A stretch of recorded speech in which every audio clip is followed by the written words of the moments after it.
서울 한복판에서 납치극을 벌인 뒤 40대 여성을 살해한 피의자들이 붙잡힌 가운데 추가 공범이 확인됐습니다.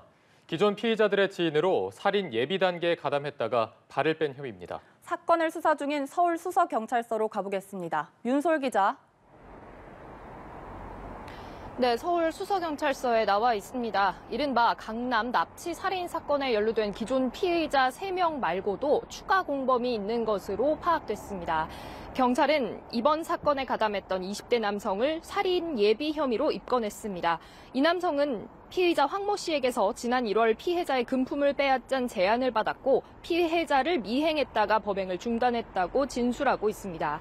그리고 실제 납치를 시행한 황 씨와 연모 씨와 함께 피해자를 감시하는 등 시기를 엿보다가 지난달 중순 발을 뺀 걸로 조사됐습니다.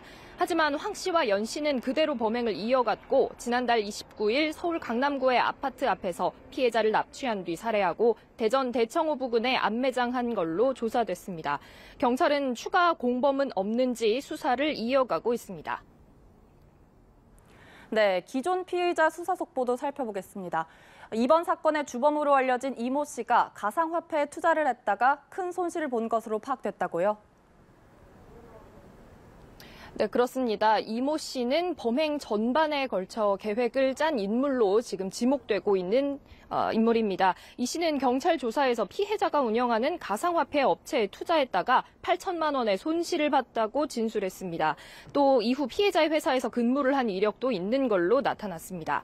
시점은 지난 2021년인데 당시 이 씨는 경찰에서 피해자에게 2천만 원의 돈을 지원받았다고도 진술했습니다. 이 씨는 피해자와 유일하게 면식이 있는 만큼 사건의 열쇠를 쥐고 있는 셈인데요. 현재 이 씨는 혐의를 전면 부인하고 있습니다. 하지만 경찰은 이 씨가 납치를 시행한 이에게 현금 등을 건넨 정황과 진술을 토대로 공모관계가 인정된다고 보고 수사를 이어가고 있습니다. 이 씨를 비롯해 황 씨와 연 씨 모두 오늘 오전 구속영장 실질심사를 받았습니다. 피의자 중 단 한 명만 죄송하다고 말했는데요. 법원은 조금 전 도주와 증거인멸의 우려가 있다며 피의자 3명에 대한 구속영장을 모두 발부했습니다. 지금까지 서울 수서경찰서에서 연합뉴스TV 윤솔입니다.